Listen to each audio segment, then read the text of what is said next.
quand je pense à Khossanto, je pense à nos différentes compagnies minières, si véritablement on avait promu les capitaines d'industrie pour avoir des champions nationaux, est-ce que ça ne nous aurait pas permis de faire des levées de fonds et d'avoir un développement endogène sans pour autant passer par ces instances internationales-là? Depuis 48 heures, on ne parle que de cette histoire entre Cosmos et BP. Ils ont été là, ils ne sont plus là, ils sont repartis.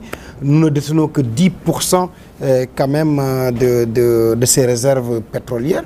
Mais c'est quand même dramatique. On a l'impression que nous ne voulons pas nous libérer du joug donc, du colon. À la limite, nous appliquons la logique du garçon de café. On nous donne notre indépendance, partez, arrivez à la porte, vous dites à votre patron, non, non, non, moi je préfère continuer à être esclave. Ça aussi, c'est un problème purement africain. C'est pourquoi je vous dis, il faut qu'on sache prendre notre part de responsabilité dans cette histoire de la France-là. Parce que nous n'avons pas de problème avec les Français, nous avons des problèmes avec l'élite française.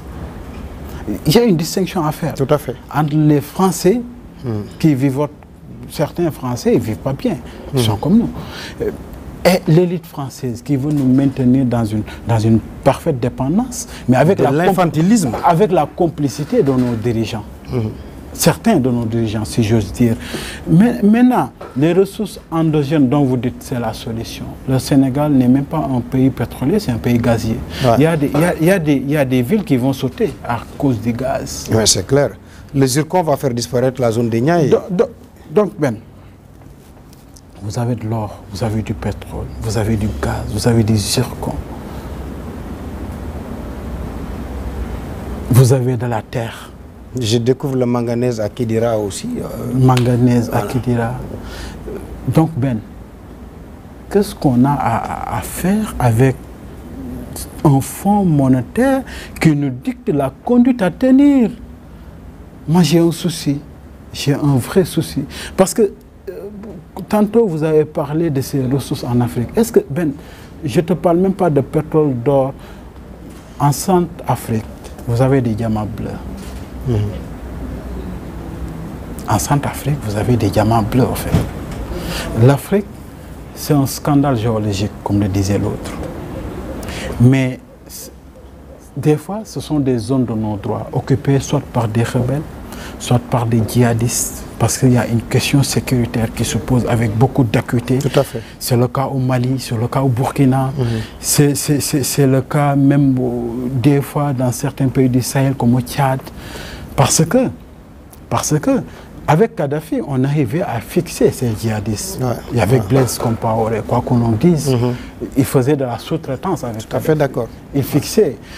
Maintenant, ce n'est pas un exemple. Blaise, compte tenu de son passé historique, on dit qu'il a les mains tachées de sang. Mais vous voyez, depuis la disparition de Kadhafi, il y a quand même une prolifération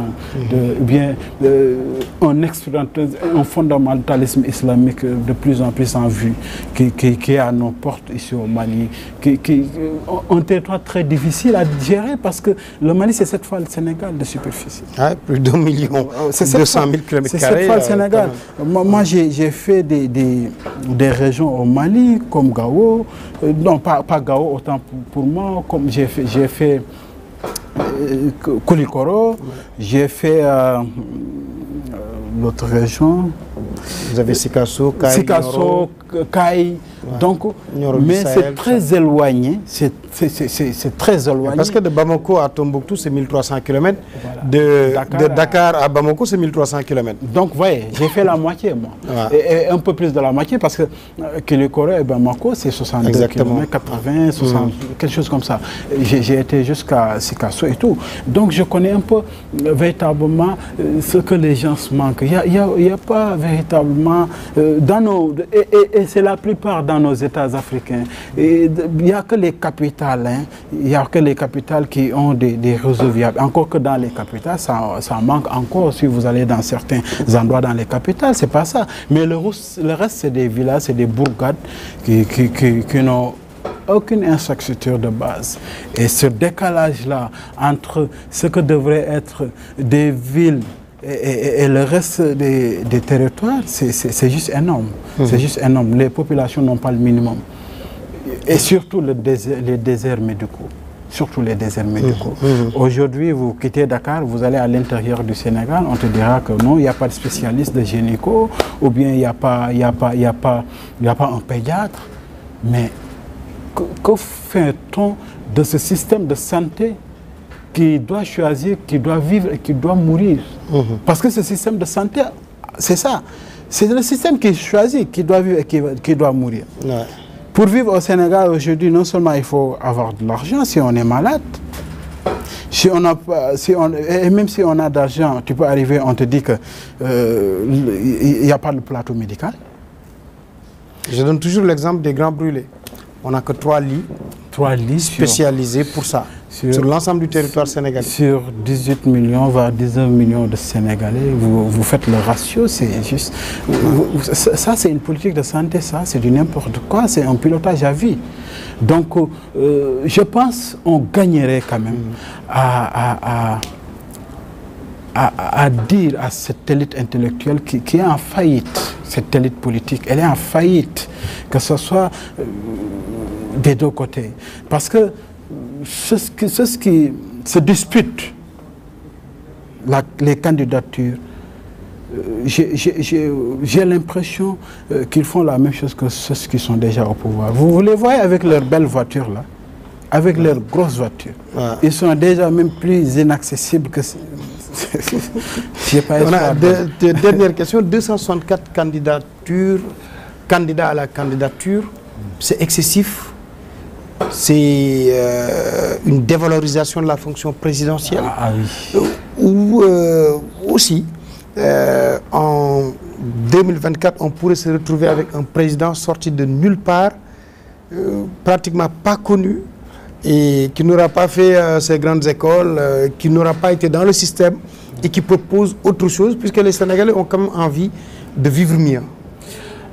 Je dis amen, si ça doit arriver. Parce que je pense qu'il faudra quand même qu'on sorte un peu de cet engrenage. Mais je n'ai pas beaucoup d'espoir, parce que déjà, pour être élu au Sénégal, il faut être connu et il faut disposer d'un appareil.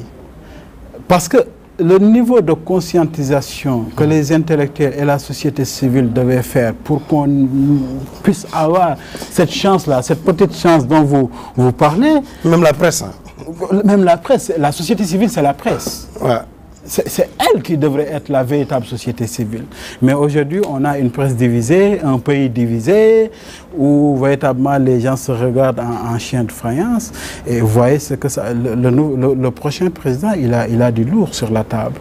Il va falloir qu'il reconstruise. Ça a été un pied de nez quand mon frère Mamadou Ibra Kane s'est retiré de la course et est parti soutenir Amadou Ba. Les gens se sont dit, bon, ça c'est le prototype du journaliste sénégalais, pur et dur. Ouais, vraiment, moi j'avoue que...